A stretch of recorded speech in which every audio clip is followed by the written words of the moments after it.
I was standing near a crowded intersection in Tokyo last December, watching a group of protesters huddling against the winter wind. Among the sea of placards, I noticed an older woman dressed in a sensible wool coat, holding a hand-drawn sign that just said, "Protect our parks." Simple as that. Yeah. At first it seemed almost trivial. Yeah. Out of place amidst all the heavy geopolitical talk of defense budgets and regional threats. But when I spoke to her, her face tightened with this very specific kind of resolve. "They call it security," she said, gesturing toward the government district. "But I call it a robbery."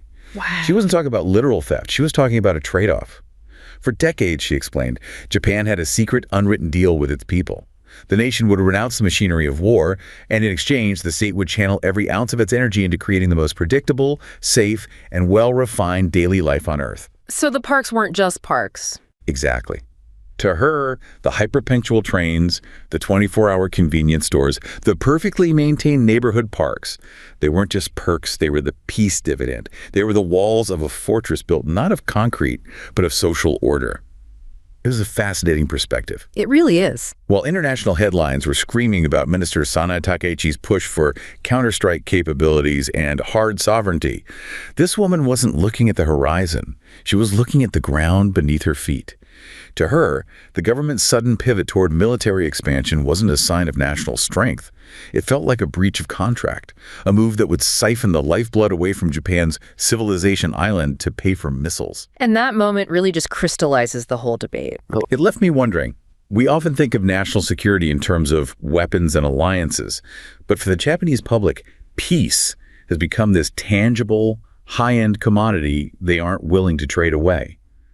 Is the push for a normal military actually a gamble that threatens to dismantle the very thing that makes Japan so extraordinary?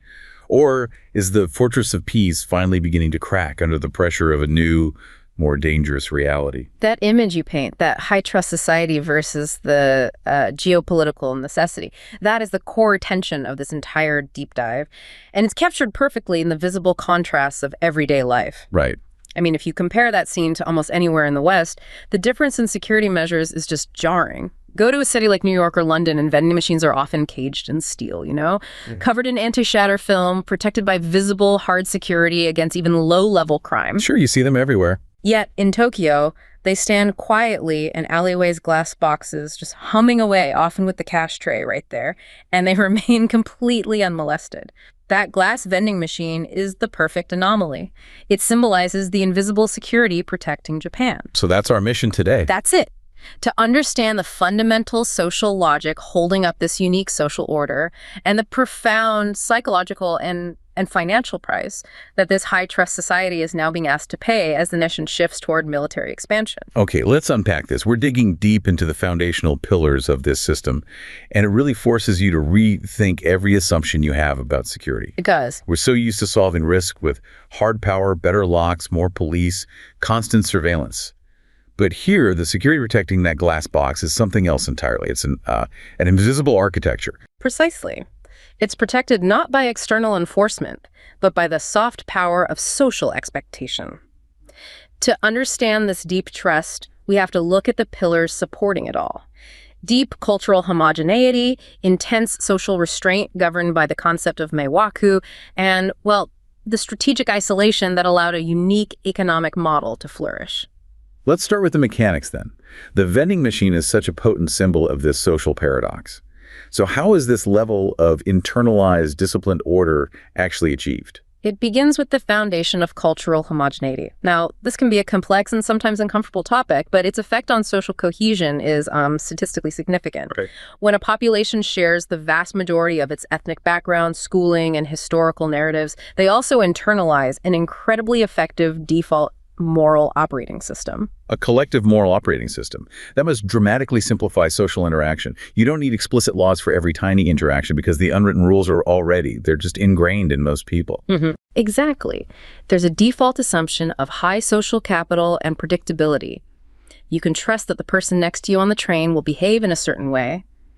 This predictability, stemming from that shared background and expectations, mathematically reduces the chances of encountering an outlier, a thief, a vandal, or someone who breaks the unspoken contract. Which is why the security is invisible. It exists in the shared minds of the people, allowing that glass vending machine to stand there safely. The statistics are one thing, but the actual lived reality, the feeling of this trust that is captured perfectly in the story of Liam, an expat designer in Tokyo. He accidentally left his brand new, expensive MacBook Pro on a public bench outside a convenience store. Which in most major global cities, that's a guaranteed loss. Oh, absolutely. Gone in 60 seconds. Yeah. But not only was the laptop not stolen when Liam rushed back hours later, a complete stranger had taken proactive steps to protect it. It had started to rain, and they had placed it inside one of the plastic shopping bags from the store. So it wasn't just non-theft, it was an act of civic maintenance. Yes. The stranger viewed that expensive piece of private property as part of the shared public space that needed to be looked after, almost like it were a misplaced, a fire extinguisher. That challenges your entire assumption about property rights, doesn't it? It suggests that community maintenance supersedes personal acquisitiveness. It does. But the sources also make it clear that this high-trust system has a serious catch. The very mechanism that protected Liam's property also, in the end, excluded him. It's the double-edged sword of homogeneity. Liam enjoyed the benefits of a highly synchronized group, a club, let's call it, but he was only ever an honorary member. So what happened? When his landlord later refused to renew his lease, explicitly preferring a Japanese tenant, it made the terms of that club very clear. Liam was a model, quiet, paying renter, yet the landlord chose the absolute predictability and, the known quantity of a native tenant over the financial certainty of a demonstrably good expat. So the unparalleled public safety is a perk of a community you can't ever fully join if you represent variability. That's the trade-off. This level of mutual accountability isn't a modern phenomenon either. We have to trace this local trust back centuries to understand how these collective habits were forged in the first place. Absolutely. The origin point is often traced to economic traditions like Tanamashiko, which you might also see referred to as mujin or moai. These were community-based, rotating savings and credit associations that have existed since the 12th century, the Kamakura period. So like a local cooperative banking system centuries before formal institutions even existed for the common person. That's a great way to put it. A group of neighbors would pool a fixed amount of money every month, and one person would receive the entire lump sum on a rotating basis, a sort of primitive form of investment capital. And what's crucial here is that the system ran purely on mutual personal trust. Yep, purely.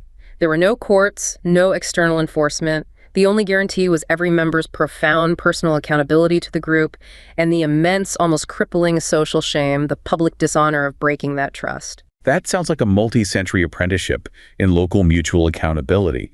It trains people to value their reputation above any short-term gain. It creates a powerful habit, a very powerful one.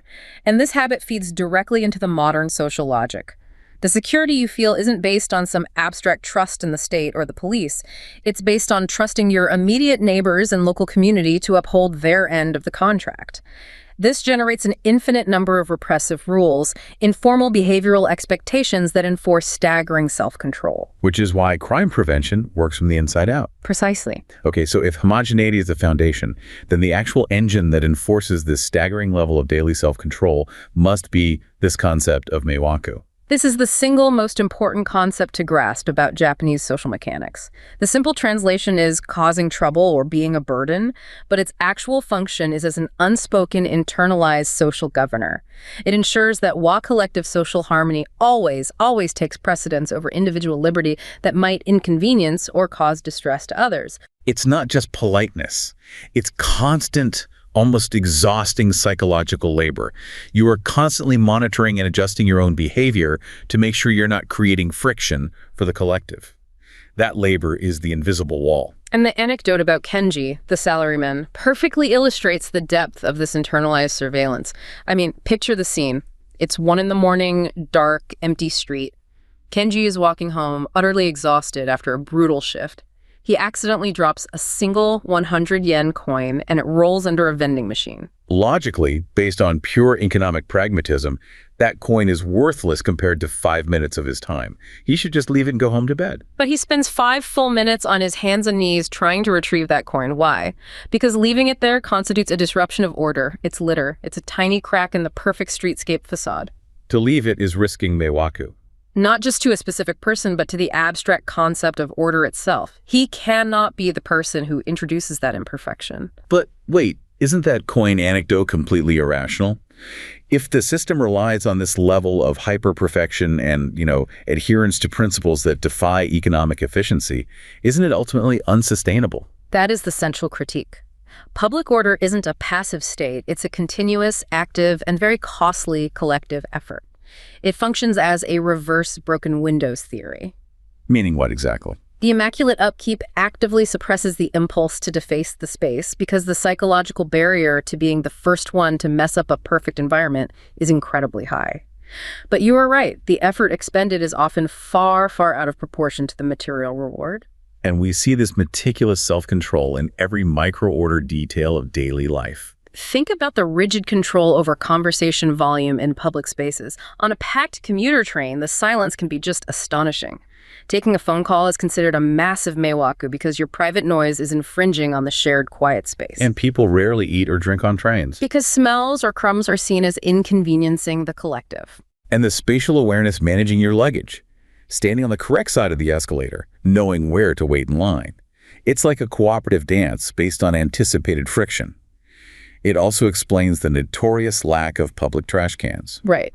If you generate trash, it is your responsibility to hold on to it, sometimes all day, until you can dispose of it properly at home. Improper disposal is a massive meiwaku. This imperative extends even to public health. Mask wearing when you feel slightly unwell is primarily an act of consideration for the collective to prevent spreading germs. It's a visible display of civic duty. This pursuit of social harmony seems fantastic for public civility, but when you transfer that relentless social pressure into the workplace, it sounds like a recipe for chronic burnout and structural inefficiency. That's the cost the outside world doesn't see. That is where the benefit collides with exhaustion. The fear of causing meiwaku at work is a primary driver of overwork.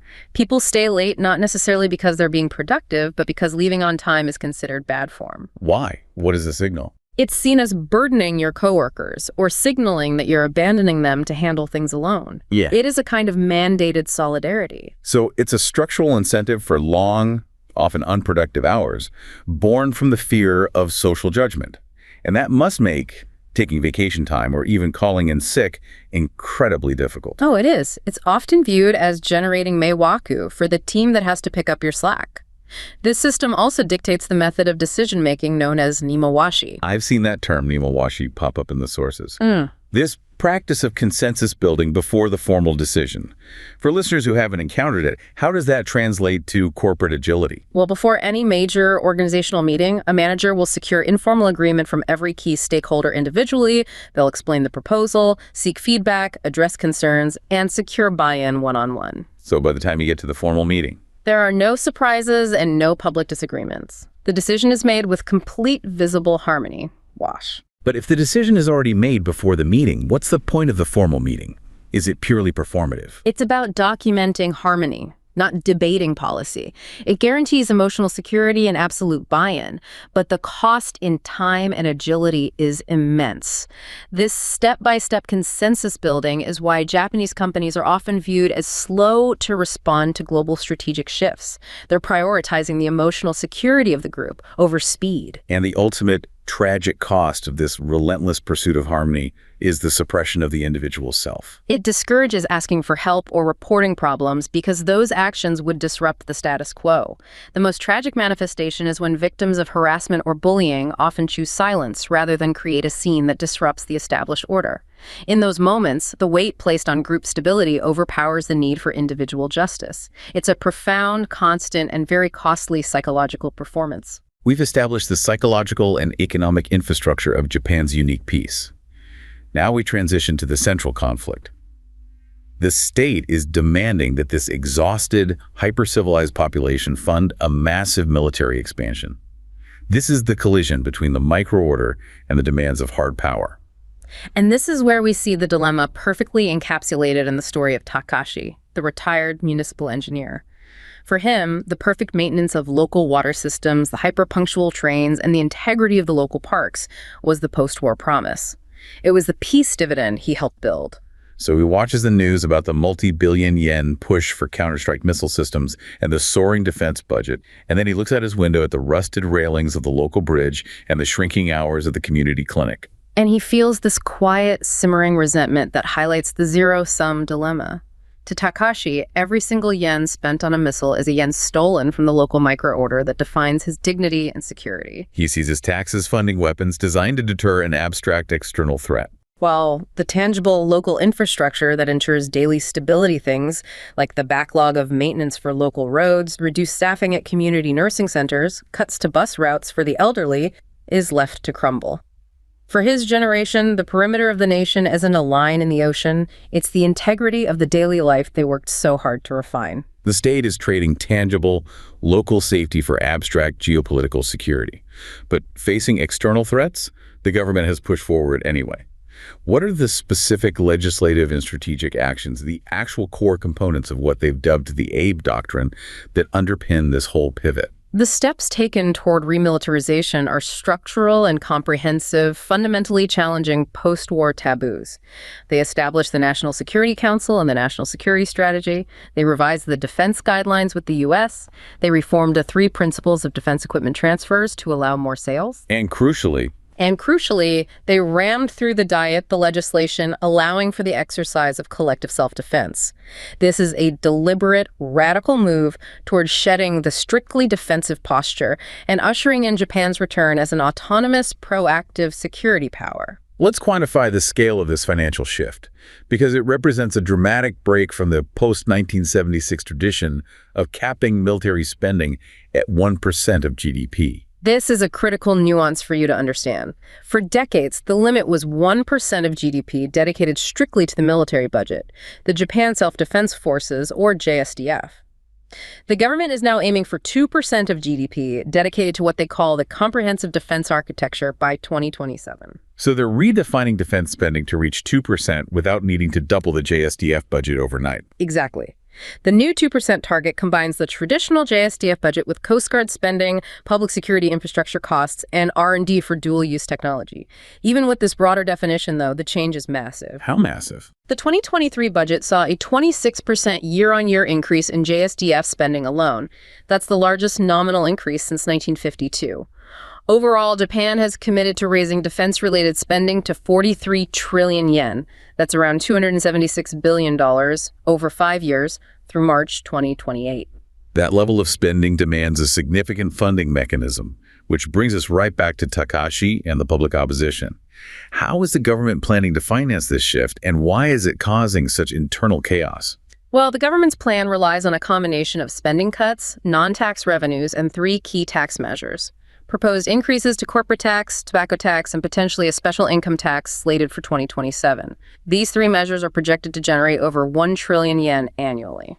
But financial experts are warning that this is a direct attack on the peace dividend. Absolutely. Analysts warn that this ballooning military budget will continuously squeeze funds allocated for social welfare. Japan already faces a massive social security burden due to its aging population, and diverting money now will further weaken the system, exacerbating poverty and inequality. And the political difficulty is immense. Because the public knows this trade-off is real. A January 2023 poll showed 68% of the public opposed tax hikes to fund the military spending increase. This forced the ruling coalition to postpone the implementation of those tax increases, signaling they understand the extreme sensitivity of trading vital social services for missiles.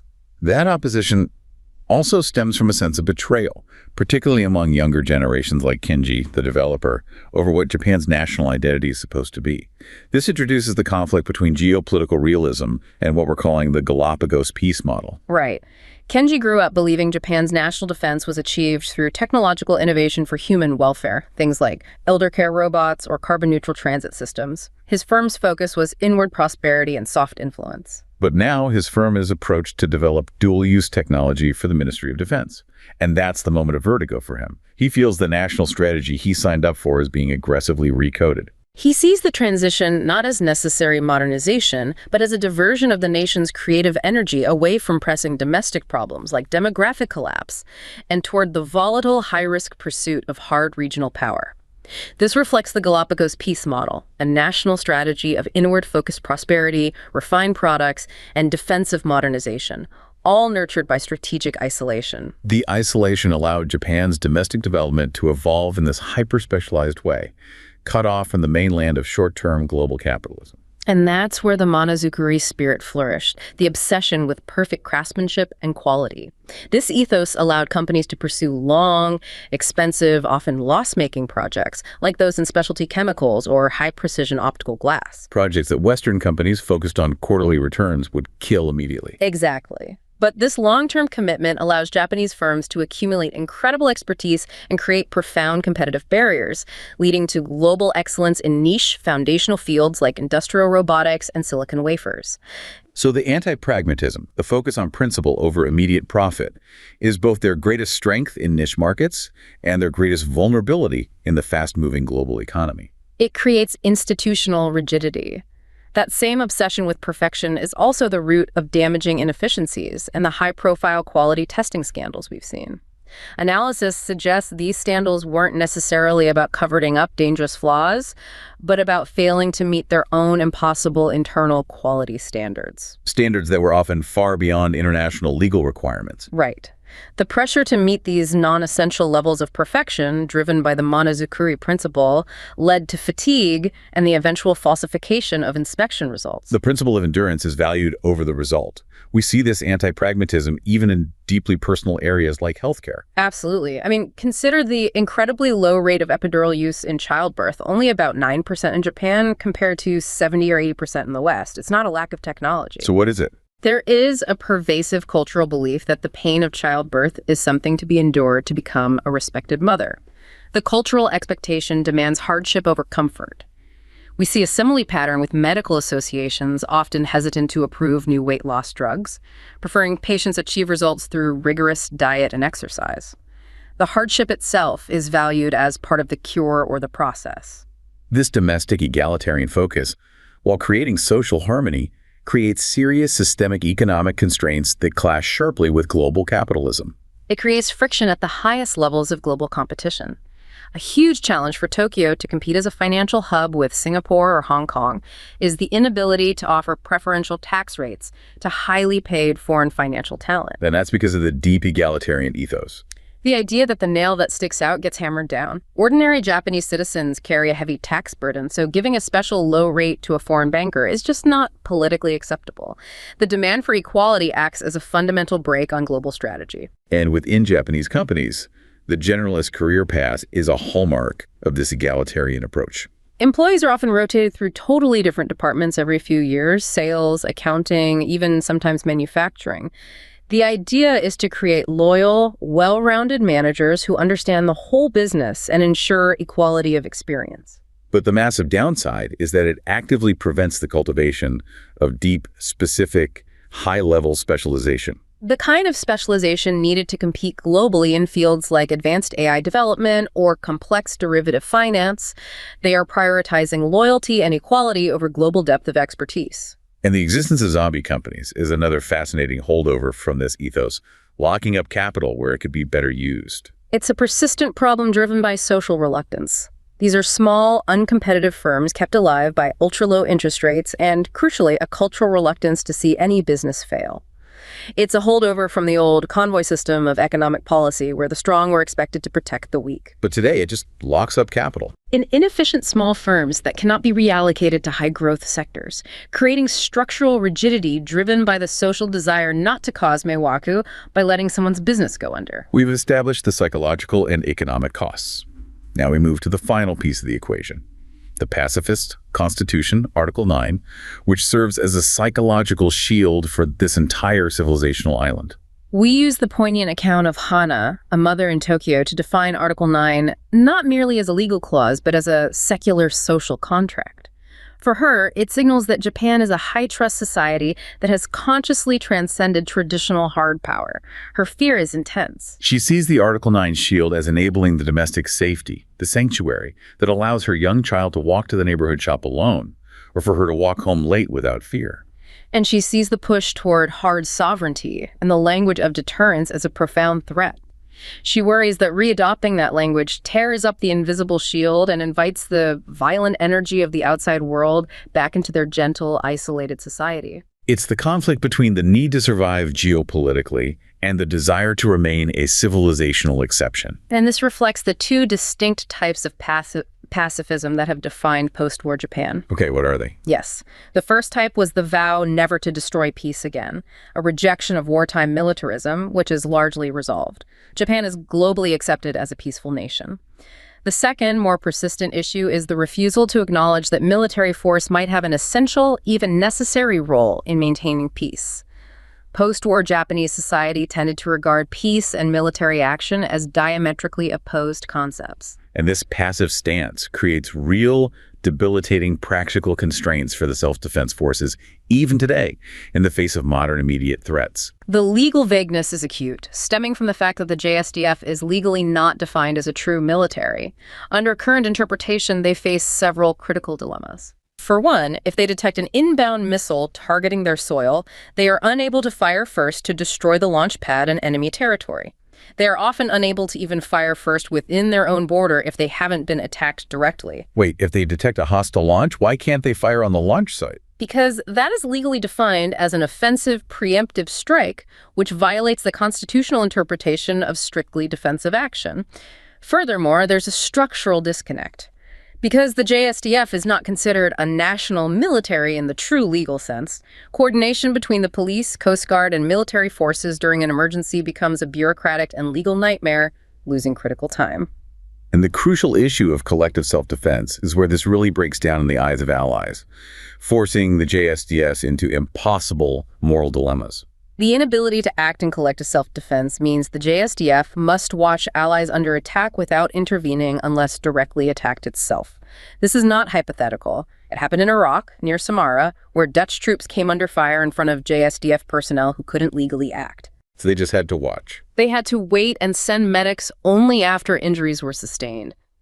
In a hypothetical Senkaku Island scenario, if the U.S. mobilized to defend Japan and China was smart enough not to directly attack the JSDF might have to watch its allies die due to the legal debate required to act. That is failing to fit the modern political climate. But what about the grim illustration we discussed of what happens to a heroic soldier who tries to do the right thing and save an ally? The legal contradiction is profound. If a JGSDF soldier broke protocol and fired on enemy combatants attacking Allied troops, they would be seen as a national hero by the public, but they would be prosecuted in a Japanese court as a murderer. Not even a war criminal, a murderer. A murderer because the JSDF is legally operating outside the established definition of a sovereign military force. This lack of legal status and protection is exactly why the Constitution needs to change in the eyes of reformers. Despite the deep psychological and legal resistance to change, external pressure has successfully driven public support for increasing defense spending. That's the key political nuance. An April 2022 poll showed 55% of the public supported raising the defense budget to 2% of GDP. This reflects a significant shift from 2018, when only 19% supported an increase. But, and this is a big but, this support for spending does not translate into support for funding mechanisms. Right. There is a deep ideological divide over how to pay for it, which takes us back to Takashi and the Parks. Support for funding defense through social spending cuts or consumption tax increases is uniformly low across the entire political spectrum in Japan. So what's the preferred option? Taxing high-income groups is the most broadly favored option. When it comes to government borrowing, while the political right is generally more likely to accept it than the left, there remains a strong, widespread rejection of proposals that might weaken the social welfare system to pay for defense. The commitment to the peace dividend, however expensive, is extremely deep. What about the constitutional debate itself? Is the goal of revision simply to become a normal offensive military power, shedding the entire pacifist identity? It's highly complex. Many citizens support the spirit of Article 9, the commitment to peace, but they recognize the pragmatic need for the SDF. The core resistance to outright revision is rooted in the decades-long teaching of the pacifist narrative in schools, historically influenced by powerful, left-leaning teachers' unions who emphasized the non-military aspect of the post-war state. So there's a cultural inertia based on how history was taught for 70 years. Precisely. The mainstream pro-revision position is often simply about codifying the SDF into law to make it 100% legal, removing the dangerous legal ambiguity we just discussed.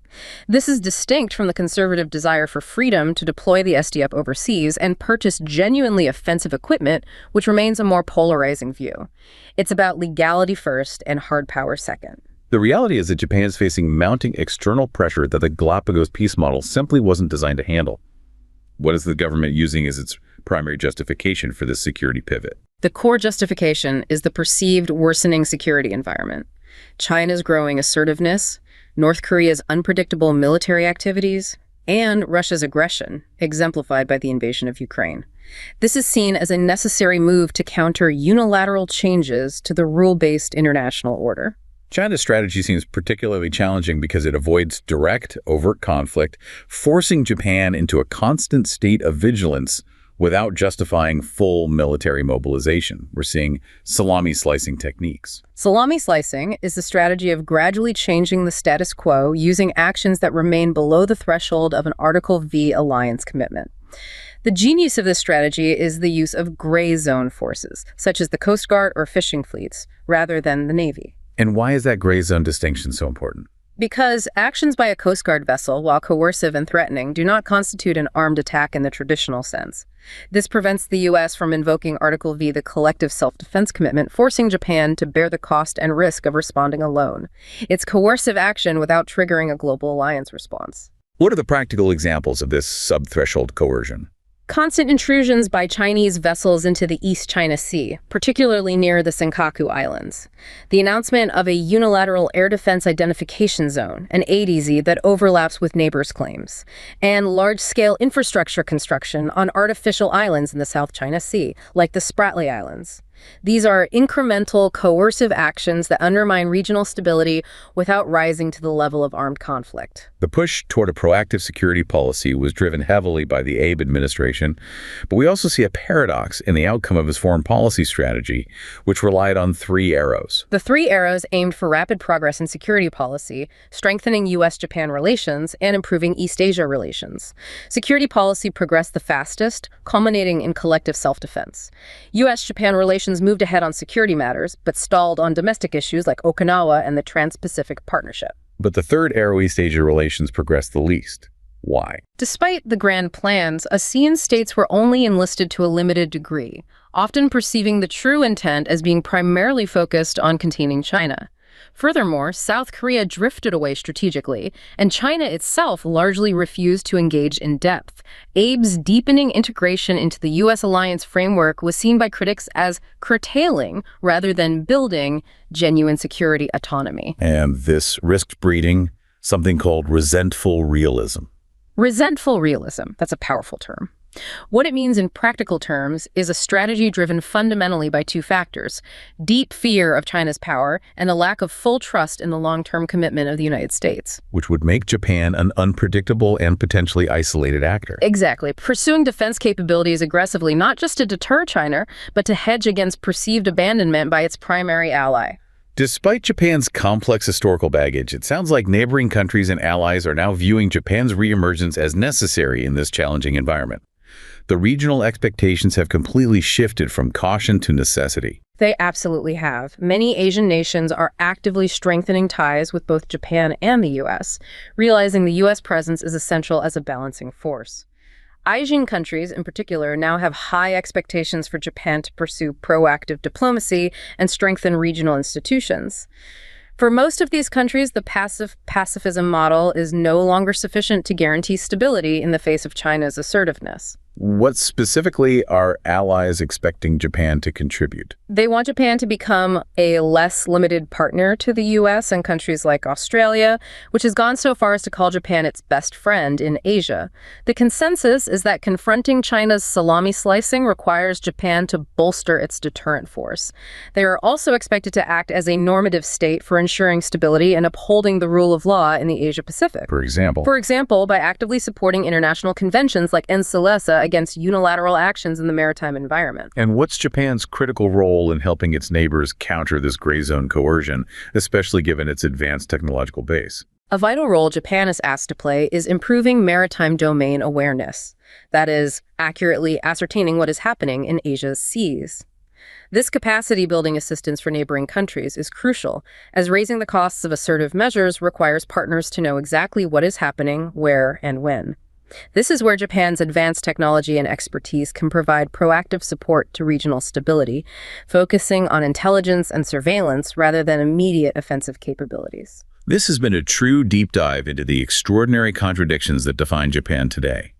We've seen that its identity is defined by this magnificent, high-trust, low-friction civilization, secured by 70 years of sacrificing traditional hard sovereignty and built on the intense psychological contract of meiwaku. And that civilizational defense is now colliding head-on with the dangerous, unpredictable geopolitical reality. The core conflict is that the resources required for hard sovereignty risk dismantling the refined domestic order that citizens cherish. The government is essentially trying to perform a national identity transformation under duress. But the hyper-efficient collective mindset that built this society, the one driven by fear of meiwaku and the need for consensus, could it also be the thing that accelerates this monumental shift once the public finally accepts the necessity of change, once they achieve critical mass? That is the ultimate potential of the collective mindset. Once a critical mass is achieved, the momentum for rapid systemic change is unstoppable. We are already seeing this leveraged in the corporate sector. The Tokyo Stock Exchange is essentially driving corporate governance reforms by using public reporting, naming, and shaming companies, using peer pressure, the corporate equivalent of meiwaku, to force compliance and efficiency. The fear of being left behind is pushing nationwide trends. And the sheer scale of the financial transition required to fund this military expansion suggests the government is banking on this collective momentum eventually taking hold. They are. We're talking about the monumental task of shifting over 2,000 trillion yen in household assets, currently sitting in cash, into investments, a shift spurred by new programs like NISA. If the collective Japanese public ever fully embraces the need for hard sovereignty, driven by that same desire for synchronous action, the transition will be comprehensive and unstoppable. So the struggle currently unfolding in Japan, the trade-off between ensuring the dignity of the local park railing and paying for the missile, between internal perfection and external defense, is not merely a policy debate over Article 9. No, it's a fundamental struggle over the nation's soul, which will determine not just the future military balance of Asia, but the global feasibility of sustaining a high-trust, low-friction civilization in an increasingly high-risk world.